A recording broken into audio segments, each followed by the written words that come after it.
Hi, everybody. Welcome to another episode of Feature Creatures. I'm here with obviously Raven, Carly, and Molly Jane, and we've got a fantastic guest tonight, Thom Naylor from Archibalds in DC. Yeah. He's every feature's one of their favorite clubs. Oh, jeez. We love coming. Yeah. No, it is. It's so beautiful, and whenever we come, you treat us so well. You know, I had such a lovely time. When I came to the club, it's completely different from a club that we would normally go to because there's no it's more like a burlesque sort of a show that I felt like I was doing because I'm tall and the stage is very small. So I spent a lot of time amongst the crowd rather than on stage, which is like it's a whole different feeling. No, thanks. But yeah. I tried to cultivate a feeling for our VIP experience, which is really upstairs where you guys even change. Yeah. I used to have a dressing room all the way up on the 5th floor, and I finally said, why am I making them go all the way up to the 5th floor? Just use a room. And then I started to get a feel for what the room should really be like. Right. And then I got a feel for the way the club was like, because we used to have just go-go stages downstairs. And it was on the 1st floor, and I was like, oh, I think we progressed from the 70s and the 80s. So I put that stage, and that stage I kind of lost a bet on. I did not want it to be granite. Uh-huh. It's granite, so it's unforgiving. There's no give or bounce, and Right. it's cold. Yeah. However, it fits with the aesthetic of the club. Yeah, it does. So I made a trade-off. Do I get the stage size that I want? Yes. Do I get the material I want? No. So, but it looks good. And because the stage is small, it's not like, you're lying on this huge slab of cold marble. Do you know what I mean? It's not so bad. It's small. So it's not as cold as it would be really big. Raven, you were there really recently. How did you have a good time? I loved it. And let me tell you, Molly and Bambi know how flustered I get when I'm overwhelmed. So after my flight experience, and then seeing that there was no way I'd be able to do what I had planned, and I just didn't have the go with it. So you were amazing with me, and my nerves. He saw my face, and he's like, "Why don't we just go have a drink first?" Please. maybe you should me. Yeah. And same. And I didn't know what to expect, but it turned out to be way better than I expected. Thanks. Now I feel better prepared also. And I feel like Molly Jane, that's her jam, the burlesque little. Well, she's next. Yeah, she can dance. She can dance all around the club. It was like her it's like your belly dancing show. Yeah. The blue one, it would go really well there. Oh, see, she set it up already. Yeah, no, it would be really cool. Because I had all of you in mind when we did it, because I didn't put a pole in, because I felt as though the stage wasn't big enough to have a pole. And if it's not. Features, it would be just so. It would be congested up there. You wouldn't really be able to do much except pole. Right. That would be over. And then I kept thinking, this goes back to, I always go back to Natasha Nova from years ago in Pittsburgh. She brought a lyra one time, and she said, "Can you put this up?" And I was like, "No, I can't. I don't have anything to do it." Right. So when I redesigned the club with Sabrina, we said, "Okay, I want 10 rigging points up on that ceiling." And we brought Natasha in, and she brought that lyra. And I said, that'll be the focus of Archibald's. We'll put a lyra in, or a coil, or a trapeze, or something, and then a swing pole, so everything can be taken in and out, and silks can be put up. So it was really feature-driven rather than house dancer-driven, which many of my house girls hate that, but they've come to love the lyra. So they're all really beautiful for your house girls. The ladies they were really sweet. And they've got the most beautiful VIP rooms. Like, I think I said something to you at the time when I was there. Do you know how much easier it is to you can sell a VIP, but it's so much harder to sell a VIP if the room is subpar. If you've got a really nice room and the girl is hot, it's like your pussy magic goes that much further. Do you know what I mean? Like, it's like so much easier once you've got them in the room. If the room is nice to be in, those rooms are so beautiful and so lush. They're really, really pretty and comfortable and warm and inviting. It's funny you use that word lush because that's who makes our drapes. Oh, okay, cool. It's who makes the velvet curtains everywhere. That's awesome. Okay, well, it is very much, and they live up to their name because they're really beautiful. They're really nice rooms to be in. So Thanks. yeah, I often think of those rooms. If you're a David Lynch fan, I look at our VIP rooms as like the Red Room. It's right. like it has that kind of. You leave the club downstairs and there's this loud music and energy, and then you come up here and it's like, it just shuts down. All of a sudden, you're like in this transformed space that's kind of Victorian, kind of burlesque, kind of nostalgic, old Victorian looking. People are like, "What goes on up here?" Yeah. Usually, and they you think want a lot that. more. You want that because you want to feel like you're in a different dimension, and you want them when they're in the room. You want them to forget that there's anything outside the room. Yeah, like except nothing. you. That's the perfect VIP. Like, yeah, that's the perfect VIP room, is to be able to create a vacuum, and you're the only things in the universe that exist at that time. Nice, thank you. Yeah. I appreciate that. Yeah, I keep taking her beautiful. headphones. I ran out of that's without mine. I was like, shit. Don't worry about it. I always wear them because I live out in the forest and I can hear stuff, so it blocks it out. But so we got into talking about this a little bit, but I'm not sure. Like, when did you start? Like, what was your first job in the industry, and where was it? Oh, it's funny. Years ago, and I'll make it as brief as possible because it does have some entertainment value. When I was young,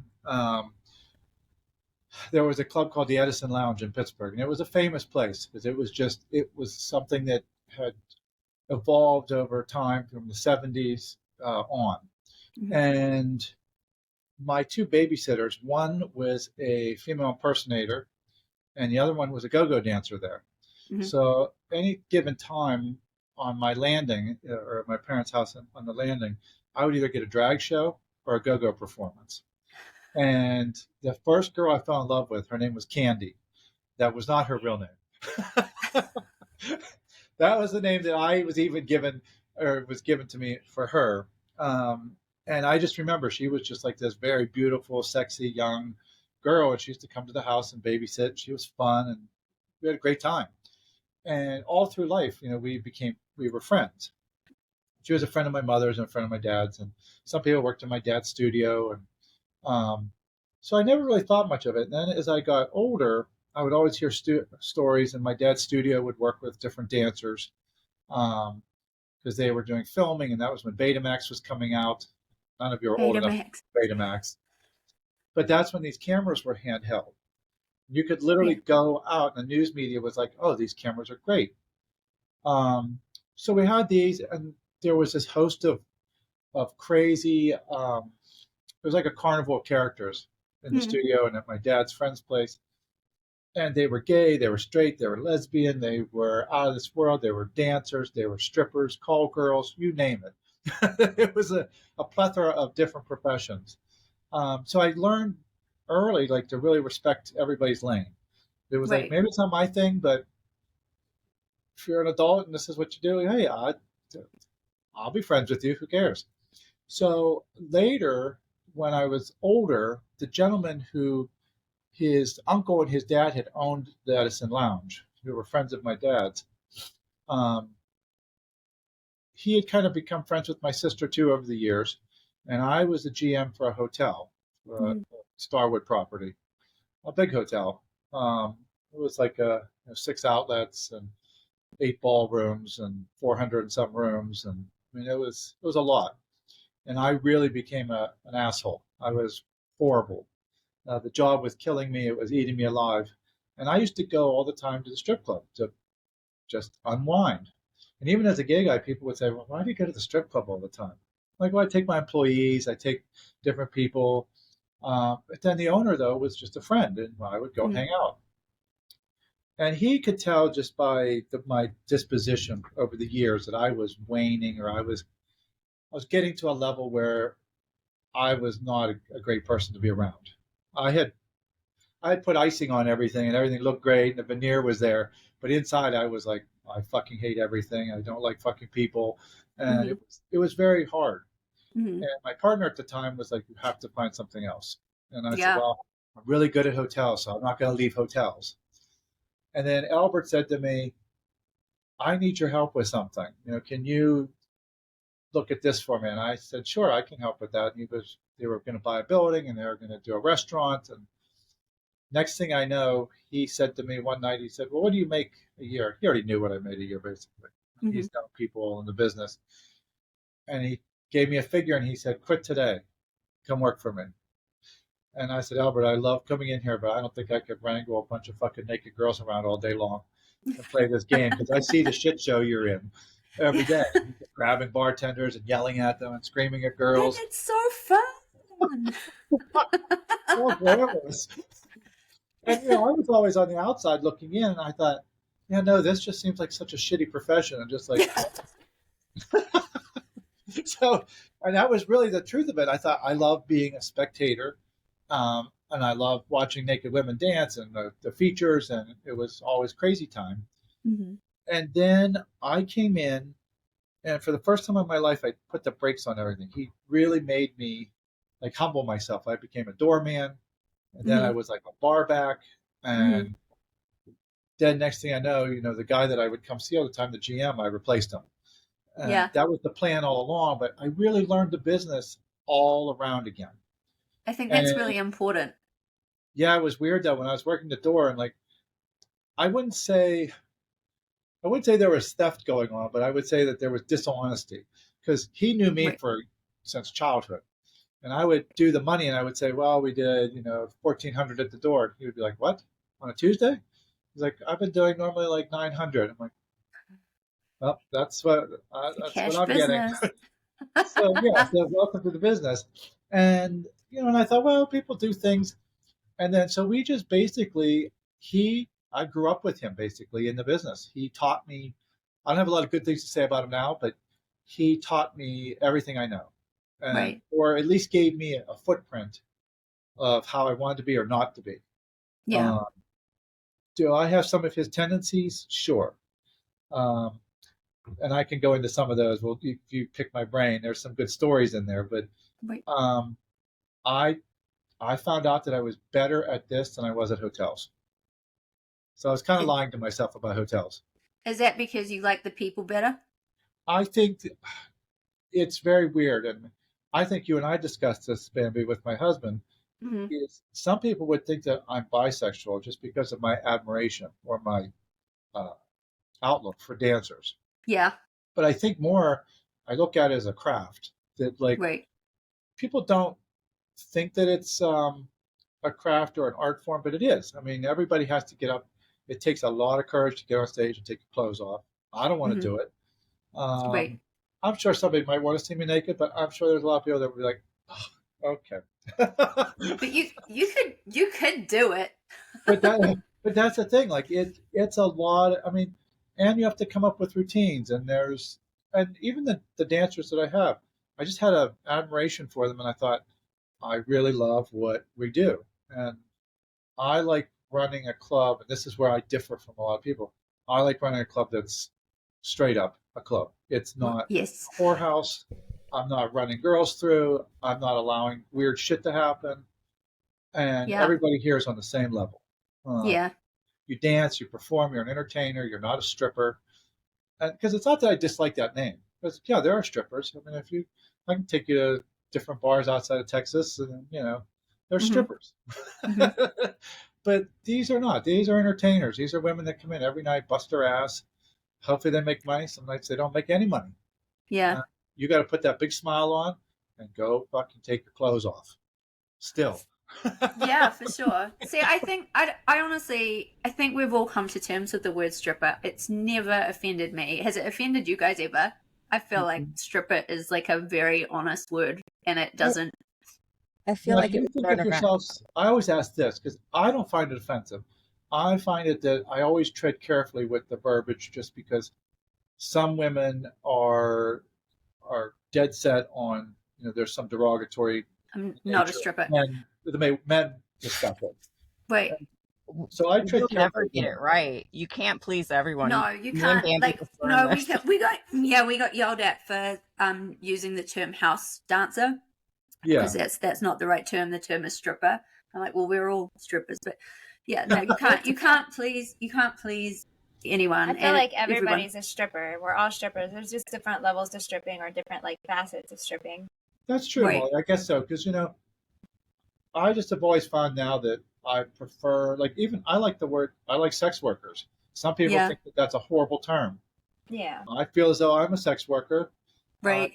I think all of you are. I think when we brought in that term and we put that under that umbrella, Yeah. it gives us some power. I like the term sex worker, and I think that it puts the entertainers, the strippers, the feature entertainers together with the adult film stars as well. So it gives us a little bit more inclusion. Oh, there's a good story coming out of that, I can tell. Cool. What? No, got a I little think it thing does. out by Lord Phillips on that one. Oh, really? Yeah, because I stand behind it. I think everybody, all of you are showgirls, but I do think that as a business person, there is something to be said about showgirls rather than porn stars. But you want to get the porn stars too. See, this is one of my questions that I was going to plan because I know that you book both. I do. And do you find that your crowd reacts like they clearly probably react differently? I will say this, and I think to any adult feature that's out there listening, step up your game. Because just because you're a porn star, okay, so you command more money, I get it. But when you come to my club, don't put a pair of underpants on and get on my stage and roll around for 20 minutes and think that that's what I paid you to come do. Right. I paid you to come entertain people. Yeah. And I think that there's a little misguidance in the business where owners have allowed that because they have that gravity. It's that well. And the porn star says, well, I'm number 6 in the country right now, so I don't have to put an outfit on. I can just wear underwear, or I don't have to do my hair or put makeup on. But it's your brand. Yes, it's your brand. And I even say this at the shows. If you're coming down those steps for breakfast, put some fucking clothes on. Put some makeup on. This is what we're doing for a living. I come down, I put lotion on my face. I'm put together when I come downstairs. I don't come down in my slippers and my bags under my eyes and looking around like, hey, do you want to work for me? Yeah, we're in the beauty business. I look like I'm going to make you money. Right. And that's been my beef all along. And I think if you really tie me down with it, can we talk money, like real money? Mm-hmm.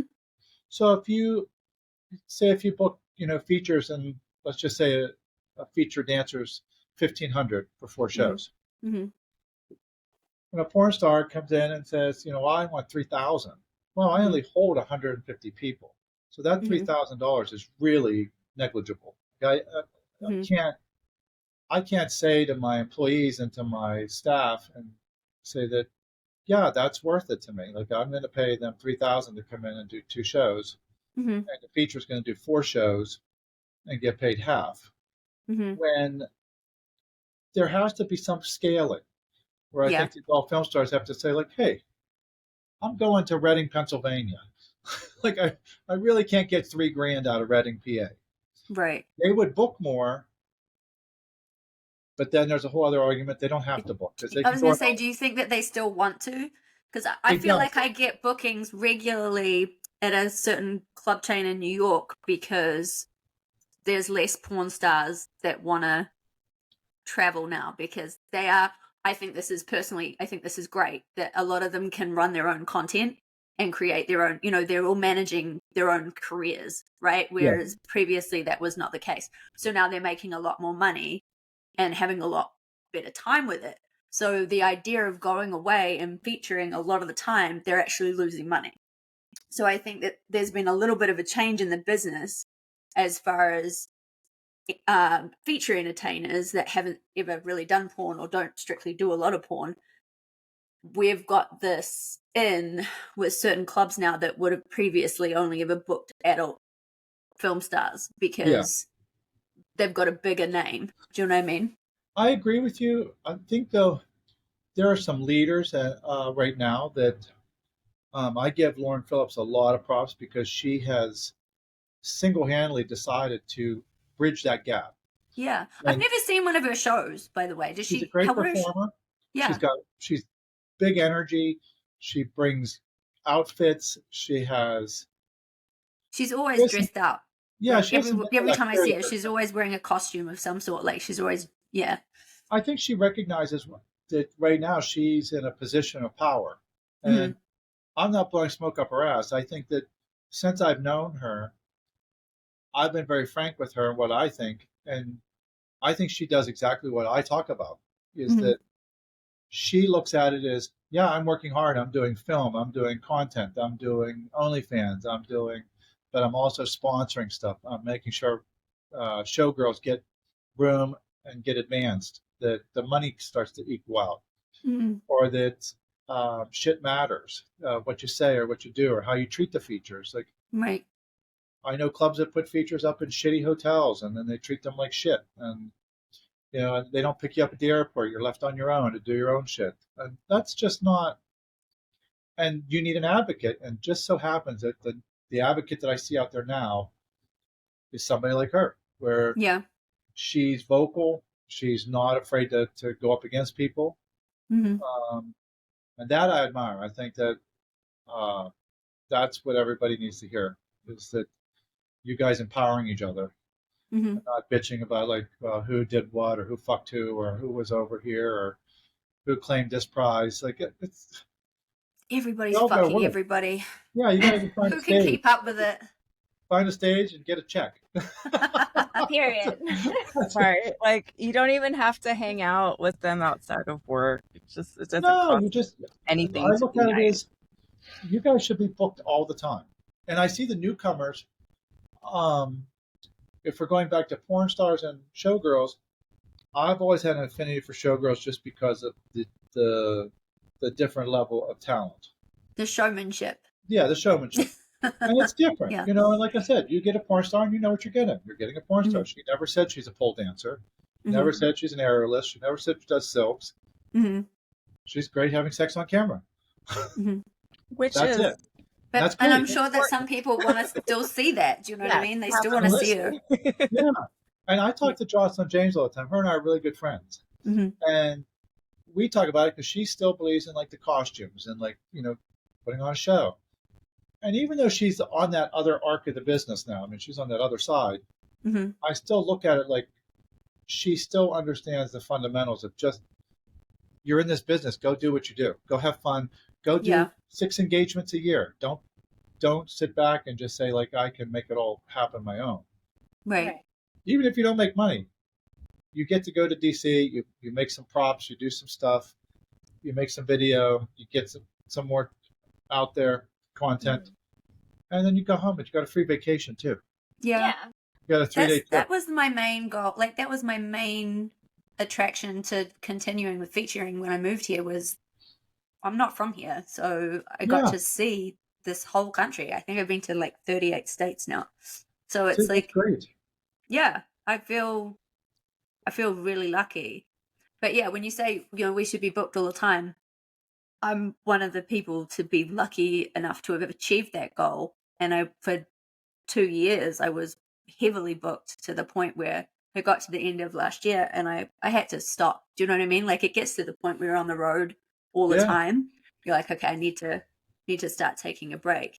So there's got to be like some balance. There's got to be some balance. So I can understand it, especially when it comes to adult like film stars.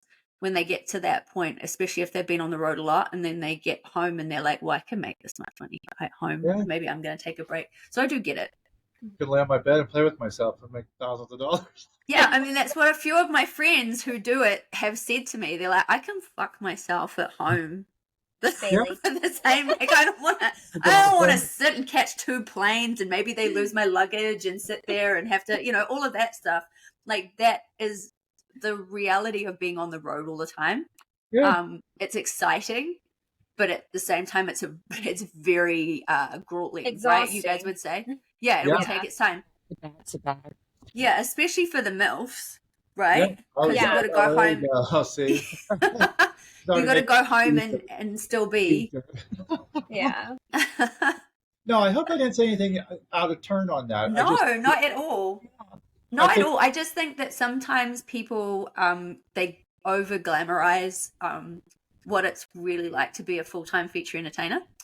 And it's, don't get me wrong, I feel very lucky to have been able to achieve it, but like there is a window of opportunity, and then if your career goes beyond that, then you're really lucky, but there's only so long I think that you can sustain. Well, for me personally, I feel like there's only so long I could sustain that full-time traveling lifestyle. I think that happens to everybody. I mean, like another one that I speak to all, but I count her as one of my friends, is like Angel Bow. Yeah. I think that we all love Angel. We love Angel. She's like a sweetheart. And I have a huge crush on her husband. No, that's but we have a joke about he's pretty. Yeah, that's my man crush. We always joke. But, with her, I look at her as she knows it's time to get out. She feels it. She's done what she wanted to do. And it looks all the different arcs of her career, from when she was going, on tour with groups, to being a feature entertainer, to being a house dancer, to whatever it be. I think she always has some kind of footing somewhere else. Yeah. But she also knows, too, that if she said to me, at the end of this year, they're like, hey, I just want to book like 5 times a year, I would bring her back in a heartbeat. It doesn't matter if she's making headlines or if people know her. She's just a great person to be around. And people will be entertained by her. And not everybody gets to stay for or go That's to something. Important. I think that's really important to hear, too, because I spoke with one person who runs a lot of clubs, and he determines what features come through. Right. And he'll only get the ones that everyone else has, at like the winners of certain. Yeah, that's what I wanted to ask. Yeah. I don't pick women like that. Yeah. How do you how do you decide which feature entertainers you want to book? It's funny. I used to go to the AVNs when you guys would show up at the AVNs. But because that was a great space to be in, because you're, the women that were there, it was a crowded field, but you could carve out a space. The ED Expo, it's gotten smaller and smaller and smaller. And I think, I'm not saying anything bad about what they do, but I'm saying they don't hold you guys accountable for being there. Over the time that I've seen, like, everybody has booths, but if you have a booth, you need to be in the fucking booth. That's just all there is to it. You need to dedicate your time there, or you need to be out and about. It's not playtime; it's literally business. And some of the feature entertainers, I heard them say, like, "Oh, I was never at my booth." Well, then why'd you have a booth? A lot of money. Yeah, that's a lot of money. Okay, so that's the next problem.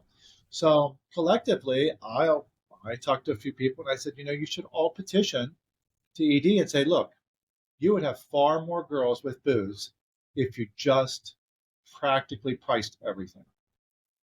It would mean so much to everybody else if you just said, hey, we're already declining in business as far as it goes. So why not we just say, hey, we have 100 women out there that are feature entertainers. If we got 40 of them to have a booth, that's 30 more than we have now. So, I sent a whole message to a certain someone about that exact thing. But I mean, I should have but I don't. I would be happy to sign those too for you. I mean, I think that it's just and that it goes back to what we're saying about the adult film stars.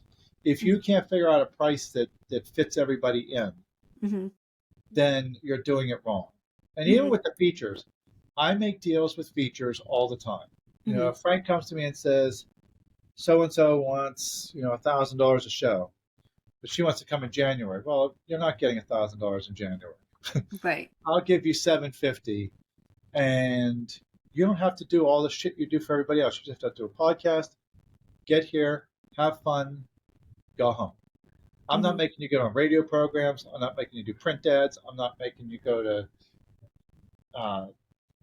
radio shows. I'm not Mhm. having you sit at the club at 7 o'clock. I don't make you come into the club until 10:30, 11. Mhm. You have a whole day to tour around DC, or you can go play with yourself in your hotel room, make money, We do it made every time to time. moon the White House. Yeah, I mean, That was awesome. but and I think that you have to have breathing room, and you have to allow features to have some voice too. Mhm. That Yeah, for sure. um, Do you do Exotica? Because I know I there's do. one in DC. I do. Like this Do you year, like I'm that one? already doing. I have Lauren Phillips' birthday here every year now, Yeah. which, if you want a little anecdote about that one, that was a funny one, the last one. Well, I heard the story from Lauren Lotus because she Yeah. drove. She brought the car. Well, She here's was there the for thing. the whole thing. And then I had to get a cake, and I had gotten Malik a cake for his birthday, and the cake was I don't know what it was, but it was $80. I just know that, and it Mhm. wasn't that big. And I thought, okay, well, this cake better be fucking great. Well, it was, and Right. so here I said, well, I'll get Lauren the same cake. So I went and got it, and then as I'm sitting there, I'm like, what am I going to put on this cake? So I called Malika. I said, can you go to the adult bookstore and get some kind of trinket, kind of sex toy to put on her cake? Well, knowing my husband, he goes out and gets a pair of nipple clamps. I'm like, what am I supposed to do with these? So I'm like, we're Put not them on shopping 2 for beer. candles. Yeah, well, you're close. So I stood there and I was like, what should I do? So then I took 2 black straws and I stuck them up real high. And I put candles in those. And I took the nipple clamps and hung them between the 2 posts. Perfect. And Lauren gets into it. What are those? Are those nipple clamps? And I'm like, yeah, blame Malik, because I would have had so many other things to get you than nipple clamps. Then I had to fucking MacGyver it to make this cake. And here, she took the nipple clamps off, and I did not know, for an adult porn star, she is nipple sensitive. Oh. She's putting them on her nipples, and Lauren's putting them on for her, and she's screaming and squealing. And I'm like, are you serious? I'm like, I've been banged out by numerous guys, like all kinds of stuff. And these nipple clamps are frightening. That nipple sensitivity can be real. Yeah, see, I was going to say, No, I don't got that anymore. I don't have it either. Yeah. But I see it, yeah. But yeah, but the Exotica, yes. And circling back, I got into trouble with the gentleman that runs it because I pick my girls all the time. And Right. sorry, I say girls, but I pick the women that come from me, and I picked them all. And then he called me on the phone and said, why didn't you ask me for all these girls? And I said, why do I have to ask you? You're not their pimp. Yeah, and then it didn't occur to me that he pays for everybody to fly in and pays for their rooms, which I did not know that. So I apologized to him and I said, listen, that was not my intention. I did not know the background of it. I said, so from now on, I'll give you a list of the girls that I want. Right. And we'll go from there. So, because did he want you to be in an official after party type of thing? Right. So I am every year now. That's good cross That worked promotion out. anyway. Yeah, and I think it was nice of him to give me that room to apologize, to say like, hey, look, because I was feeling high and mighty, like a pimp. I was like, Right, oh yeah, yeah. I got my bitches lined up. Yeah. But- Yeah. Yeah, so I was like, yeah, I don't need anybody, and I even told Frank, I said, I already have this one, this one, this one. And Frank was like, okay, and but now I know there's some restrictions that I have to work with other people. Be kind. Right. But it's I like the Exotica. My first year with it, I was kind of knowing DC dynamics. I thought, my God, it's all the way out in Dulles. It's an hour away. Mm-hmm. Are we going to get stuff from it? Mm-hmm. We didn't really. We did, but we didn't. Mm-hmm. But what we got out of it was the longevity of the name recognition. Yeah. And then I did the podcast there. Yeah. And That's that smart. helped because we went over to Rubber Doll's booth. And Yeah. I got whipped and electrocuted. She's fucking sensational. Yeah. I love her. She's going to be a great. vampire as well. Her face is like perfect. I have to tell you, segue, her latest posts are exquisite. Yeah. I'm telling you, they're just fucking great. I texted her real quick and I was like, I don't know what heroin you're on right now, but it's working. She was like, Yeah. I love you. I'm like, I mean, the headdresses and the Oh my gosh, yes. setups. Yeah. Whoever's doing it for her right now is, I mean, Doing it. yeah. Yeah. I know she used to have to rig her own props and her own costumes and everything. Like she started. Yeah, she looks great. It did remind me of something, Bambi, when we were at your party in Dallas. Oh, There party were puss. party poppers. Yes. The gentleman I was standing with, there were party poppers that went off. Because when Yeah. you were saying that, it reminded me. This guy literally dove for the chairs up on the balcony. He like jumped and was like flying. I thought he was like Superman flying through the air. And I said, what the fuck is wrong with him? And he said, I thought there was gunfire in here. I was like, what? So he gets up and he says to me, this club has a lot of shootings. I'm like, oh. Oh. Well, we didn't let any of those people in. It was all private. Like we were not aware. It wasn't until I was there, I was like, this is not the normal clientele I think that they usually have. Do you know what I mean? No, it was great, When he but I just loved it. Him jumping, I was like, what is going on with this dude? Yeah. When we first got there to set up, I was like, they have like they have like Kevlar, fully locked and loaded armed guards, and they had like 12 of them. And I was like, this seems a little bit overkill, but that's what they usually have there. So I figured out, I'm like, this is not the normal type of party that they show, but that they have. But they had they had everything that we wanted. Do you know what I mean? They had the great DJ booth and the rigging for the aerialists and the 2 levels and everything. I was deaf, but it was great. It was very loud. Yes. There was no talking there. No, it was just twerking on each other. That was the whole way that we communicated the entire time. That just made me think of that when she said No, that. it's all good. That was a Do you guys have any specific questions before I keep talking? Well, I just wanted to see, does Raven have armpit hair? Okay. Just kidding. I'm only half a fan. Well, every time I look at Molly, it's funny because she reminds me, and don't take offense, I dated a girl that looks just like you in high school for on and off. Nice little Jewish girl named Rebecca Schultz. No, she was a great girl. But every time I look at you, I'm like, oh my God, I just want to see her start dancing to The Cure real quick. She'll do it. Next time. She's our own Morticia. Yes. Yeah. So I apologize that I fucked up my speech because I had it so prepared, and because I had oh, thanks. Oh yeah. You were busy setting up your party. Yeah, I know. I didn't go. I had to hear secondhand about everything. That's the first time I haven't gone to the award show. Well, I had it all worked out what I was going to say, and then I got up there and I got sidetracked, and because one of my lines was going to be like, these women hop on planes, jump on trains, and roll into cars, to get here. I fucked it up, so I stopped mid-sentence. I was like, the fuck did I write down? No, but I'm not going to say it because I'm going to twist it all up. But it's harder to talk, I think, in front of that many people than it is to get naked in front of them. That's what I find. Like when I had to give a speech in front of the entire industry, I was a lot more nervous than I would have been if I was getting my tits out. Than if I was performing. Do you know what I mean? Yeah. Raven, did a lot of girls stand up or no problem. Carrying a conversation. Because I couldn't tell. I was like kind of blinded up there. Did a lot of girls stand up when I asked them to, or no? Oh yeah, yes. A lot of people. Everyone. All of them would have stood up. I think so. Yeah. Good. I'm glad. Yeah. I couldn't look. I was like just a sea of people, and I was talking, and I looked out, and I was like, that was so sweet of you. And then I thought, okay, hopefully somebody stood up because I couldn't see if anybody. Wait, you got all the entertainers to stand up.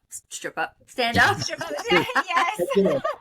Yeah, because there was just a moment where I was like, I'm just going to go off script for a second and just have all the women that have ever featured or, gotten on our stages and danced and performed just to stand up and have this crowd look at everybody that this is what makes us all go around. That was so much more important to us than the we'd be nothing without. If it wasn't, If it wasn't for the entertainers, we'd just be a bar. That's right. On repeat. Yeah. We like last award show, Raven and I decided we were like, we should play a drinking game that every time one of the guys that wins an award says that, we would have been fucking legless by the end of it. And that's why I wanted to word it differently, because I kept thinking, like, everybody knows how I feel about women and the way I treat everybody here. So it goes without saying that I know that, without you guys is nothing. But I just want everybody to look at you guys and be like, these are the women right here next to you. Right. That you all take for granted all the time. And I do have a question that leads up to this. Oh, I'm ready. How do you feel? Since I'm sitting like a cripple. Okay. I mean, when I was there, we did talk a little bit about it, how sometimes you find yourself around other industry people, other men that... Oh, you're going to get me in trouble now. No, you know what? Honestly, I think everybody knows this of me. I really don't have any time or tolerance for them. It's a known fact. They don't enrich me. They don't entertain me. They've been doing business the same way for a long time. And I've been a proponent since day one of people getting paid effectively and correctly. The dancers should be employees, not under controls with independent contractor agreements, which I think is fucking stupid. That's just another way of men having their egos bust out all over you all the time, because you're not in control of anything. And it's an argument that a lot of people will have, like, oh, well, they're an independent contractor. Yeah, well, I've seen how people treat them. If they were an employee, you wouldn't talk to them the way you do, because they'd fucking sue you, or they'd let you know you're going to have a fucking problem real quick. I think that once we level the playing field, I think a lot of the guys that are in my industry, they're old news, if you want me to be frank. And I think everyone that knows me, that I respect, the ones that I do respect in the business, they know how I feel about a lot of subjects. And I could talk for days on a lot of them, but my job and my duty as an owner, operator, GM, whatever your title is to protect women in this building, try and protect them, or at least guide them some way outside of this building. Hopefully, somewhere back in their life, they'll say, like, oh, Thom was a good guy. Like, he, this is how he ran the club, or that I felt like enabled there or empowered there. Not that I felt like I was going to get raped every night, or that the doormen were going to try and fuck me when they came in, or people were sending me dirty messages on my Instagram that worked there. Like, if those things arise here, I get rid of people, because this is really about respect. And if you can't cultivate that in your club, and then you want to tell me when you're in public that you do, and I know that you don't, I really just push you to the side, because your comments or your opinions aren't valid to me. I just, you're back there. And I think the women that work for me, it's these women I've been in DC, they've been here now 6+ years with me. That goes to show you that, like, I'm not running a treadmill here. Girls aren't flying in and out. I have dancers that have been here since I got here. Dancers from Pittsburgh come and work for me. So you've been in DC for 6 years? Yeah, a little longer than that now. Wow. And I think that it's not like a me thing, but it is. No. I think it's, I just have a different idea of what I want this business to look like, and the business I want to be a part of. That when I stand up in a room, and like I said, if you women are standing up, you're not standing up because it's a little prop moment. You're standing up because you know that I truly adore you guys, and that's how I'm going to treat you. Now, have I been a dick and an asshole with some features? Of course I have. Have people crossed the line with me, and I've come out like a motherfucker real quick, like out of the gate? Yes. But it's all been warranted. I've never done that to somebody that hasn't put me in that situation where I babied them until the very moment where I snap. And at that point, I tell you, get on a fucking plane, you're kicked out of your hotel, goodbye. That's only happened twice. Yeah. I mean, everybody has that point. But I still respect everybody, because I still feel as though and it goes back to where we started. This business is not easy, and if every week you're getting on stage naked, jumping on airplanes, like I said, and traveling, sometimes one person just has to say something, and you're in a fucking mood and you're angry. It just so happens I'm the guy in front of you, so I give a lot of leeway there, and I say, why don't you just go sit down somewhere and relax, or I give people space. If they want to abuse that space, once I give it to them, then I'm done. Yeah. But I do believe that I don't know how I'd feel if I got off an airplane that was delayed 3 hours in Vegas and then get here and somebody's telling you get upstairs and get dressed and get ready. You're going to be on stage in an hour. And you're like, I'm just not feeling it. But sometimes it's part of it. Yeah. We're all professionals. Do you know what I mean? Yeah, you gotta suck it up. You do get on there. It's temporary. Get paid to do what we do. And honestly, it probably won't be the best show because of exhaustion and stuff. But as long as you could understand that, everything's great. Yeah, it's acting, and But like to go back to your original question, I think that I find my personal time well spent, and even at the show, you can see where I spend my time. I mean, my time was spent with Dino and the girls and Angel and you guys. And Brett, and I just find myself, that's who I'm having fun with, that's who I'm relaxing around, and Rachel, and even that was a thread, like a needle. I had to thread a little bit, because of that whole. But then I understand, hey, I'm not a part of that thread, right? So I'm my own person, and that obviously I have my own opinions on everything, and I've made those very, very openly. But I think that at the end of the day, I would rather be with the features and the adult film stars and having a real time rather than some kind of a joke show. Right. Yeah. All right. It's a lot of bullshit. No, that's cool. So, real quick. How often do you book features? How many features do you book a year? So I used to book 2 features a month. Okay. Then after COVID, I went to 1 a month. I'm hoping that I can move that back to 2 a month because I think it's valuable. Because you go showgirl, porn star, showgirl. I used to do that, and now I just look at it as it's who I just want. So I don't know if I'm going to balance it again. Because there's women like Maddie May, I adore her. I spent some time. She's super cute. Yeah,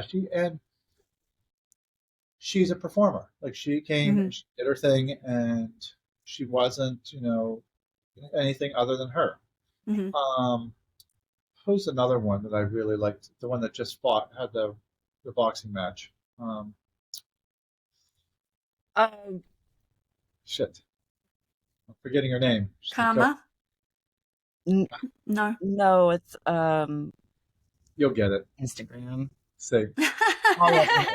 But she was great. I loved having her here. So I think that what I'll do is I'll get back to 2 a month. And I really try and do it too because DC is so predicated on the Senate congressional schedule. Right. Because when they're out of session, the city's dead. Yeah. And it's very transient. The only people that are really going out steadily are minorities and gay guys. Because those bars are busy all the time. Regular nightclubs and strip clubs and local bars, when that's out of session, it's ghost town. But we rely heavily on our VIP, and I tell features this all the time: don't let it get you down if it doesn't look busy while you're here. Because my goal, I know this sounds terrible for you guys, but my goal is to piggyback my advertising on you. Use your collateral. Hopefully you use mine, but on the video footage that we send you, and I use, even if the podcast is mundane to some people, it still garners me thousands of views. Yeah. So it gets the name out there, it gets your name out there. So I might have 25 people watching your first show, but what I gain from it in the end, I get thousands of people looking at your content. And Right. that to me, is so valuable. And It's that's good I even said promotion it for show. us. Yeah, That's where it is. And even when you've interviewed me, I think, or ED interviewed me, you don't realize the amount of positivity you can give to our social media, to all of our outlets, to our advertising campaigns. Whereas I don't have to tell Google, like, I need $300 in ads. No, I just put Bambi Wild up, and I tab all of your social media, and I just watch it cycle. Yeah. And I look and I see, oh, okay, Bambi Wild had 1,400 hits for her video. Then I look at your site and I say, well, did Bambi replay it? You know, how many people saw it on her site? It all has Archibald's tagged in it. That's what I'm after. That's where you guys have to get your heads on with that, because you guys have a lot of power and you just don't use it yet. No, I agree. It was Leah Dottie, by the way. It was Leah Dottie. Even if it's small, even if you think your footprint is small, it just takes 3 giant steps to change things. You don't have to do a lot. And like I say, if you're in Peoria and somebody says, oh, I just saw Raven's stuff from Washington, D.C. in such and such a thing. And then maybe there's a clip of you at the White House doing something. That transcends to all different clubs. If other clubs pick it up and they say, hey, did you see Raven in D.C.? She did like a podcast and she's out and about running around doing touristy shit. And, Miss Parker joined her. That kind of camaraderie is huge to me. We post that stuff, and then I saw her light up.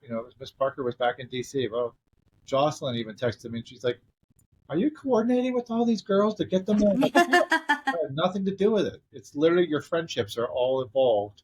Yeah. You find each other. Yeah. And that's how I like it. Feature friendships are really important. Yeah. Yeah, they're special. Talk too much. Yeah. So who are you booking next? Who's next? Oh, Bambi, you're next. No. Actually, we were trying to find a date for you. So I booked Cher Noble. I booked, oh God, she's going to kill me. She's coming this month. Autumn? Yes, no, Autumn. She's coming this month. I'm glad that I got her. And I'm sure her and I will have a good podcast because, she was up against a friend of mine. I thought that I love silks, but I have to say, Autumn just won me with the Lyra. Yeah, she's very skilled. Yeah, she's like polished. Yeah, it was like, wow, there's not a flaw with it. And I felt bad because I was like, Phoenix, you had a great show. Yeah. And I love Phoenix, and she looks superb right now. But that was the first time I saw Autumn Nights live. And I thought, yeah, she won it on the Lyra.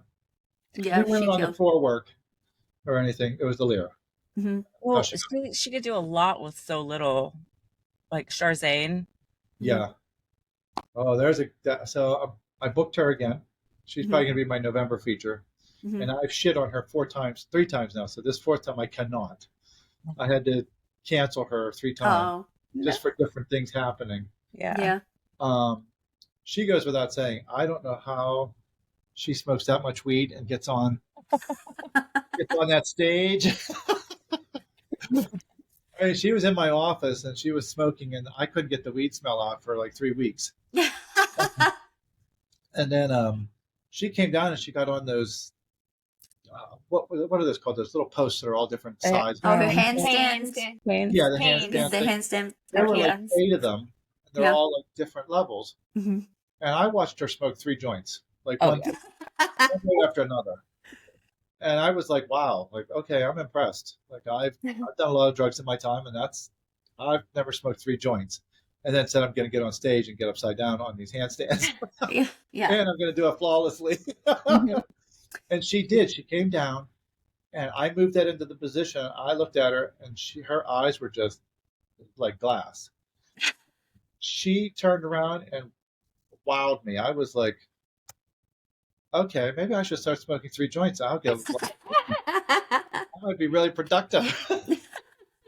So that was my, I give her a lot of credit. She's she's fantastic. But I do have a brief anecdote. Can I share it with you? So she has these outfits that are like a waffle kind of material. It's like this athletic outfits. Oh yeah, like the thick fishnet stuff. Yeah, it's really wild looking.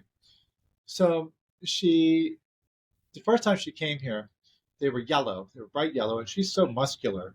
And she came up and she said, "I have no idea why everybody was staring at me at the airport." And I said, "It could be because of the yellow camel toe and that athletic gear." And she looked down and she goes, "I didn't wear underwear." I was like, "Yeah, no."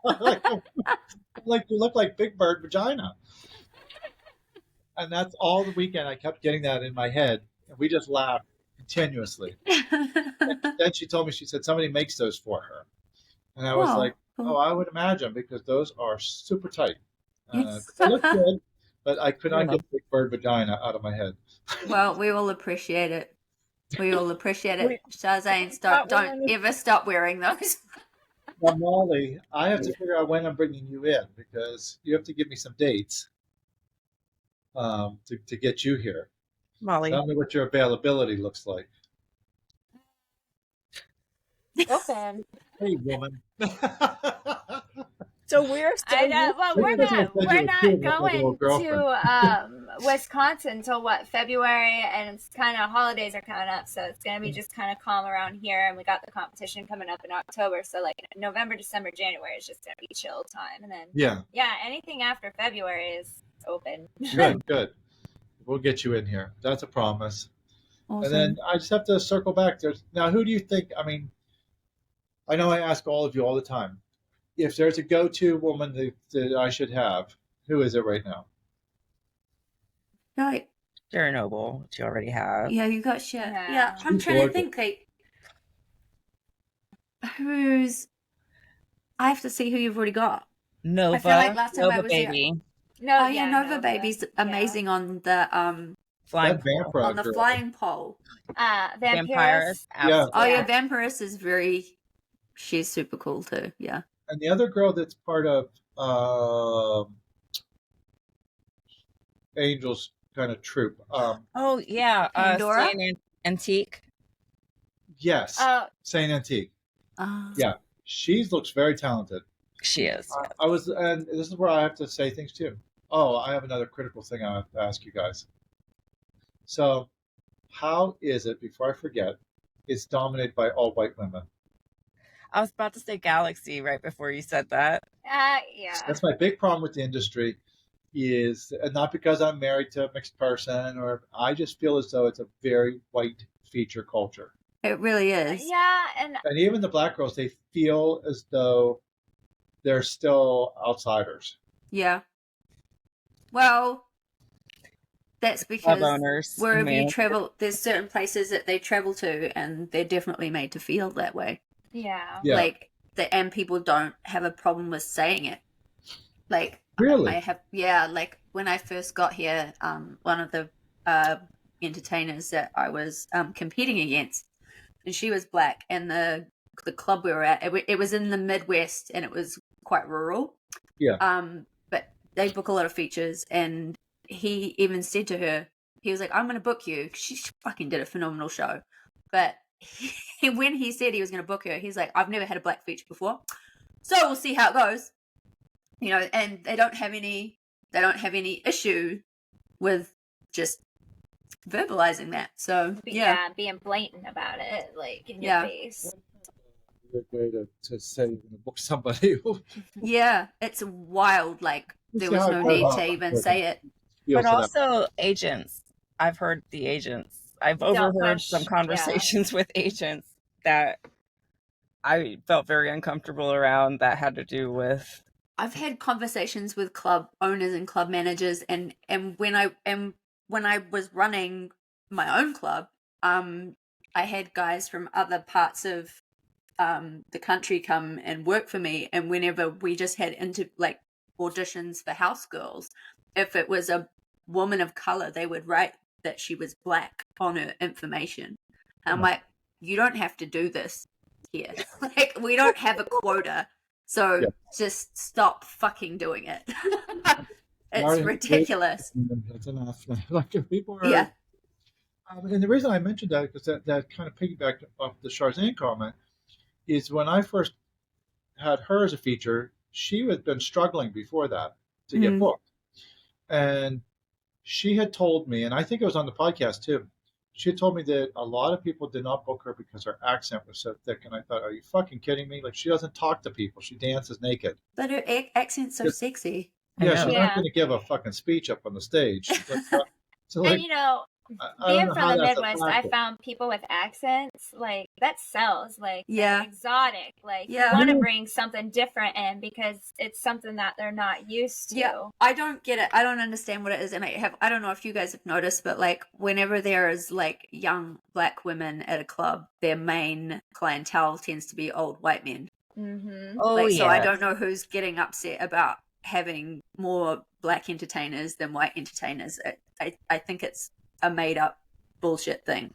I don't know. Go on for hours with that one. With that, because I go back to that a lot when people ask me, like, well, do you have a quota or do you have a range of like how you, and I say, no, I just pick a wide range of women to work for me that have some sort of appeal. It doesn't necessarily have to be facially, it doesn't have to be body, it could be conversationally. But the one thing that I do know is every white guy secretly likes a black woman. They just can't bear the thought of being public about it. Really? I feel like more and more are, though. A lot today. I think we're over that, right? Yeah. I watch them and I can see in their face that, like, you could ask them, like, boy, would you take this woman out to dinner? They're like, but she's great to have in a VIP room. I don't get that. I don't get that. I don't get it either, but I understand and I think club owners get fearful themselves because they're like, oh, well, if I hire too many black entertainers on my stage, people are going to start to think I like black women. What? Or like that this is a black club. Or that's not the way it works. No. It works about beautiful women. Yeah. So many people like so many things that they don't have at home. And most white men don't have a beautiful black woman at home. Right. That's all there is to it. So yeah, I guess it comes from, there's still like a weird part of society that find like interracial relationships still taboo, but it's 2024. No, one of my friends says that she does as well. Like, Sam Singh, she's got a white husband, and it's like, she says that there's certain areas, I mean, they live quite rurally as well, so, but they still no excuse. But she says, when they go out, they get a lot of. Yeah. See, I always thought it would be more the age thing with my husband, but people don't really ask me about the age thing. They're always like, so what is he mixed with? I'm like, okay, that's really not a question you just ask me straight out. Yeah. Like, do you ask white people when you meet them? They're like, what's your wife mixed with? I feel like I asked. My daughter's mixed. People ask about that all the time. They ask me about my daughter and what she's mixed with. I surprisingly get a lot of, what ethnicity are you? What are you? What are you? No, that's I get a lot of that, and especially like Mexican men, they'll be like, "What are you? Like, what are you mixed with?" Because I like when we were in Vegas and we were doing the Miss Nude International, and I had a Mexican man there, and he's like, "What are you? You look like you're like me," and I'm like, "What are you?" I'm like, I'm a mutt. I'm a mutt. I will say you're not normally this pale. Like, this is a lighting thing. I got my pregnancy really did some shit to me, but I'm very anemic, so I'm usually not so like washed out and pale and like. Now, were you sometimes just pregnant? I just like, my daughter will be 2 in January. Nice. So you don't look pale or anemic to me. No, you look like Morticia. She's very tanned, and I think that the lighting is making you look different because I just recently saw you. Yeah. No, that's the thing. I knew there was something I wanted to address, and that was it. Because I still feel the same way. And the other thing that I look at too is there are no Asian features. Yeah. They just don't exist. And when we get one, they get picked on and. Really? What's her name? Was we just had that's just one case, and she was really young and was like everybody seemed like she was really promising, but she signed with a Center. particularly predatory academy. Oh. Yeah. That was Yeah, nice. so Production she did not have a good agency. time in the year that she was, but she was featuring for like a year or two. She's beautiful. I was referring to back when I started. I can only think of three. One I can girl think I of was there up was against, Christina Summer. Iguchi, Oh yeah, Yeah, was she one of was the That's the one one I was up when thinking I of. started. and the then first there feature I was ever met. there was, and I can't What's even her name? remember her So name. I think it Lauren. was, I was it Aria? No, Aya, something like that. She won the bikini competition in like 2018, maybe. But she was perfect looking. She's Like, gorgeous. and even she Very looked talented. photoshopped when you see her in person. She was beautiful. Yeah. I'm trying to think of her name, but she didn't stay very long. She was only like a feature for like a year or maybe two, and then she went and got pursued a career elsewhere. And then we had Lana May, and she was only she did not have a good time, Killed it. and so was she treated didn't right. stay. Well, that's my goal this year. Is I want to have an African American feature that and Galaxy might be the one. Galaxy. Galaxy. No, Galaxy's Galaxy. phenomenal. She's No, so she's nice. Professional amazing. too. And And she's so very sweet. professional, and she does a fucking awesome show. She's super sweet to be Was she around. the real pretty one I met at the Country Western Bar? At the Yes. Red River? Yeah. Okay, yeah, she's beautiful. She was hula hooping at Party Puss. She was the one with the... Yeah. I will talk to her. Yeah, she's very Yeah. pretty. But yeah, there's a lot of things that we still need to change, and I hope that somehow I'll be an agent for a lot of it, or at least I'll be around to see some of it. But I love all of you all the time, and I love having you here. I miss that I can't have you all here at all different times. Yeah. You're the first person that pushed for me and fought for me, so I Really? can't. I was telling Molly that because like I was mentioning earlier, a lot of agents just want to go with the winners of certain Oh, the shiny bright things. thing. Yeah, they pick and choose, and that's why a lot of us have started like doing direct bookings and doing our own thing, because our agents really aren't working for us. Oh, so I see, and I thought Bambi was going to get to me on that question, because that's a whole other. I've talked to all about this. About self-booking. Yeah, I love my agents, but I still think that as everything changes or progresses or gets easier to do your own contracts, to do your own bookings, I'm not saying cutting out the middleman. Yeah, I'm not saying I want to get rid of all of them. Right. I think like There's a balance. I think there's a place for them as for some entertainers. I think that they need to have. They need that, and then the newcomers, like if they're great to help them figure out how to set up and go about it and stuff, but like when they're not working for the people that they're supposed to be working for, and they're not helping us in any way, like at some point we got to do something for our careers to make us money, because they're not making us money. We do our own promo. We're all of like it gets. You're the first club that's done all of the everything in a long time. Expose does it. Expose, do you know? Yeah. I think that's why him and I get along very well. Yeah. We both have.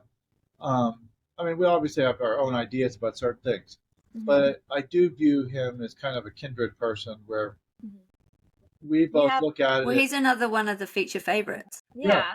So because you have an appreciation for the showgirls. Like, we don't feel used, we feel respected and empowered. And to be honest, both him and I like the limelight of the enjoyment of being around you all. There's a funness to it.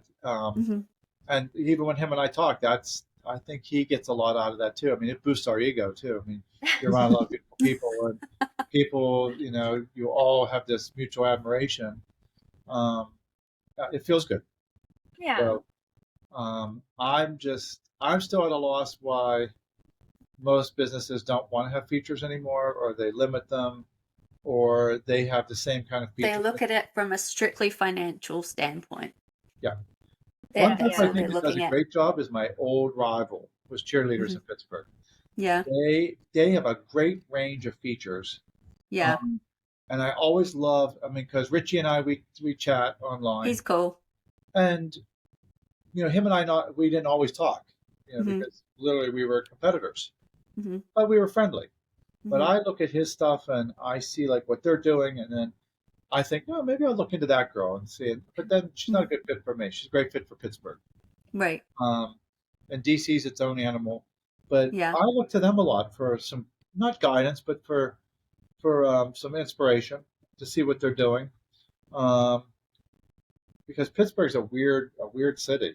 It loves. I love fucking Pittsburgh. It's a great city. I love it there. I mean, I'm from there. I love it there. But the strip clubs are really strong. Yeah. They have loyalty and sports strippers. Yeah. Art too, as well, though. That's it. Yeah. So, I don't know how much more you want to use. No, we're good. I want you to plug all of your social media, like for the club and for your podcast and everything. Where can we find you? Where can we follow Archibalds? Archibalds.com. We have that. And then we have Archibalds DC, which is the Instagram. And then we have the Side Piece podcast, which, and I'll tell you something about that too, real quick. That is on right now. It's only on YouTube. But I think what I'm going to do with that, and I'll be talking to more of you about this, I'm going to start a whole other podcast that's going to be just me. And it's going to be more extreme, more gritty. Because the one I've been doing now has been a very balancing act of like trying to be a gentleman's club on there and be smooth and calm and collected. And we still have to think about our careers as well. So we've got to censor a lot. Yes. You know? Right. Yeah. So the next level is like, I just want to have from female performers to male performers, straight, gay, transsexual artists. Because there's a wide range of people here. And we go back into that sex worker umbrella that so many people have so many great stories. And I hear them all the time. And somebody said to me, and I'll leave you with this story with DC. Yesterday, there was a guy who was a construction worker. And they have him on video. He broke into somebody's garage or their carport, and he took a cucumber out of his lunchbox, took the end off, and jammed it into the grill of their car, and then fucked himself with the cucumber. And it's all on video. And then he took the cucumber, he broke the end off, and put it back in his lunchbox, and took off. And I'm gonna have a snack. He needs the selenium. Yeah. So I was listening to it and I was telling the story, and somebody said to me, "Why don't you talk about stuff like that on your podcast?" I'm like, because that delivery is very, I don't know if but the Side Piece podcast for Archibalds is really that vein that I want to go in. And then I thought, but you know what? That has so people want to hear that. They do. Yeah. They want to hear that stuff. That's yeah. Because I don't necessarily want to hear about your sex life. I think talking about just sex in general is fun. And if people want to open up, I think what we'll do is we'll make another podcast that will be generated more like this. So it doesn't have to be on site. It can be like this. Remote, and have a lot more fun, a lot more freedom. So hopefully you all join me on that. Develop. Yeah. Absolutely. But, once I retire. Yeah. And then oh my. Yeah. And I know there's a couple things I always say, and I hope if you have to edit this, you can, Bambi, but I give you a lot of credit. I said this to you on the podcast before, but before I had met you, I'd heard a lot about you. And then when I saw what happened to you and heard what happened to you at the show, and I witnessed it, and I saw your poise and your grace of how you took that. And moved forward and beyond it, I thought this fucking woman is something, because I would have punched some people right in the face on stage. I mean, yeah, it's you don't have to say anything about it, but I just knew right from that point that I was going to like you and enjoy your company. Thank and you. I just thought, man, she handled that so much better than I would have. Well, I had these two with me the whole time. Do you know what I mean? They were with me throughout that whole situation, and I had some really good good team members. Yeah, I think I told Raven that too when she was here, that there's something to be said about the way this industry works sometimes. And, very eye-opening to see it from as we've kind of gone from for myself at least, as I've gone from house dancing to featuring to behind, like now I'm talking to managers and owners and investors and kind of learning more and seeing just Well, what I How say much goes around, happens, comes like- around. Let me into the boys club. You notice that Yeah. certain people at this show, the ED show. Yeah. So what goes around comes As a around. house dancer, you don't really understand everything No. that goes on behind the scenes. yeah. No, That's what I always say. I You think know. they should get features to. I think features should have a stronger vote when it comes to general managers and that type of thing around the country, because we Yeah. know we've met those people. You Yeah. know, we can compare them. But anyway, Well, I know I we've want all to talked all for of you. so long. We love you. I know they never want to give me an award, but it's okay. No, you definitely, you deserved it. We love that you. I've said so you many got it. vocal things about certain people that when they see my name come up or the They're club, like- they're just like, We're gonna have to shut off his mic. soon he's going to say something shitty. I know it. And I Yeah, didn't they're know all that was sitting funny. there white knuckled. Yeah, Always It's really- welcome to say whatever well, you Raven, you can tell her at the end. I purposely said something to see if I'd get some people a little nervous. Is when I said, "I'd be remiss if I didn't come here without purpose." and then I could see. That's when I could see people were just kind of like, "Are we gonna?" people were, we were watching, something we were shitty. all the way in the back. People were very uncomfortable. It was beautiful. So when I said it, I just started laughing inside, man. And then when I said, to get Dan in the Hall of Fame, I think people were like, "Oh, okay." You didn't call anybody out, thank God. By their full government names. Yeah. So Well, it's this is the longest episode I think that we've so Really? far done. Yeah, that Yeah. we've recorded. Yeah, for sure. I would sit here and talk forever. awesome. No, yeah, I feel like it's time flies when you're having Well, if fun. there's anything but- else you Right, need to ask, definitely. you can always ask away. I'm always around. And I'll Well, take we're all gonna be back again on the Side Piece podcast anyway. So Yes. and we can Yeah. do this. We can do this again. Just again, definitely. Yeah, you're welcome to come just join a chat whenever you have something to bitch Yeah, about. we're yeah. chatting. We don't have a guest this week. Do you want to just jump on? You can always be invite another me. member. I'd be happy to. Awesome.